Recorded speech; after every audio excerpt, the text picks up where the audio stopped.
What a delivery! Wow, IL টি-20তে আবারও জ্বলে উঠলেন আইপিএলে 12 কোটি টাকায় বিক্রি হওয়া কাটার মাস্টার মুস্তাফিজুর রহমান। আজ বিকাল 4:30টায় গলফ জায়ান্টসের বিপক্ষে খেলতে নেমে অগ্নিজরা বল করলেন কাটার মাস্টার মুস্তাফিজ। ইনিংসের 14তম ওভারে এসে গলফ জায়ান্টসের টানা 3 উইকেট তুলে নেন বাংলাদেশে বাঁহাতি পেসার। নিজের দ্বিতীয় ওভারের দ্বিতীয় বলে স্লোয়ার কাটার ডেলিভারি করেন কাটার মাস্টার মুস্তাফিজুর রহমান, আর তাতে পুরোপুরি পরাস্ত হয়ে পিছনে কট আউট হন ভিন্স। এর ঠিক 1 বল পর আরও একটি উইকেট। এবার আফগান ব্যাটার আজমতুল্লাহ উমরজাইকে সরাসরি বোল্ড করে দেন কাটার মাস্টার মুস্তাফিজুর রহমান। পরের বলে আবারও উইকেট।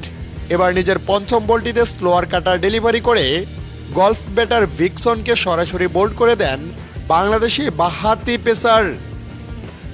তাতে দ্বিতীয় ওভারে মাত্র 5 রান খরচ করে 3 উইকেট তুলে নেন কাটার মাস্টার মুস্তাফিজুর রহমান। এতে তার ওভার হ্যাট্রিক হয়। এদিন 3 ওভার হাত ঘুরিয়ে 30 রান খরচ করলেও গলফ জায়ান্টসের গুরুত্বপূর্ণ 3 উইকেট তুলে নিয়ে ম্যাচে গুরুত্বপূর্ণ অবদান রেখেছেন।